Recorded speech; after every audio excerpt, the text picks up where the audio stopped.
राज्य सरकार पठाइले 9 तारिख दिन सबु महिला अकाउंट को 1500 टंका तेबे आपण अकाउंट को टंका आसी कि नहीं एमिति चेक करंतु सेथिपाई आपण को ए वीडियो शेष जाए देखा अनुरोध किंतु ता पूर्व जदि आपण मैंने एजाए आम चैनल को सब्सक्राइब करना ताहले एबे सब्सक्राइब करी पाखर थिबा बेल आइकन दबाई ऑल ऑफ रे क्लिक कर दियंतु।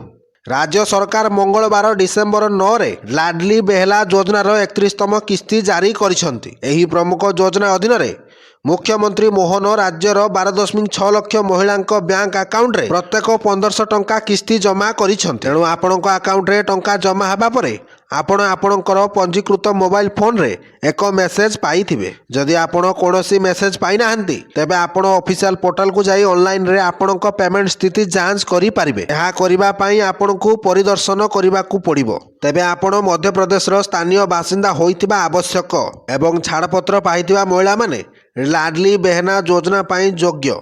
आपण आवेदन करुतबा कैलेंडर वर्षर जनवरी 1 तारिख सुधा आपणकर बयस 21 वर्ष एवं 60 वर्ष रु कम होइतिबा आवश्यक। तेबे लाडली बेहना योजना मध्य प्रदेश पूर्व शिवराज सिंह चौहान सरकार 2023 जून 10 रे जबलपुर रु आरंभ करा जाइथिला।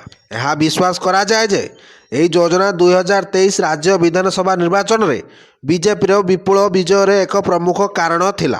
तेबे लाडली बेहना महिला हिताधिकारी पई मासिक 1000 टंका किस्ती सहित आरंभ होइतिला जहाकू परे प्रति मासरे 1250 टंका को वृद्धि करा जाइथिला। एही मासरू राज्य सरकार प्रति मासरे 1500 टंका प्रदान करुछंती। राज्य सरकार मध्य प्रदेश रे परवर्ती विधानसभा निर्वाचन पूर्वरु 2028 सुधा मासिक किस्ती को 3000 टंका को वृद्धि करने को योजना करुछंती। Bureau report Odisha news.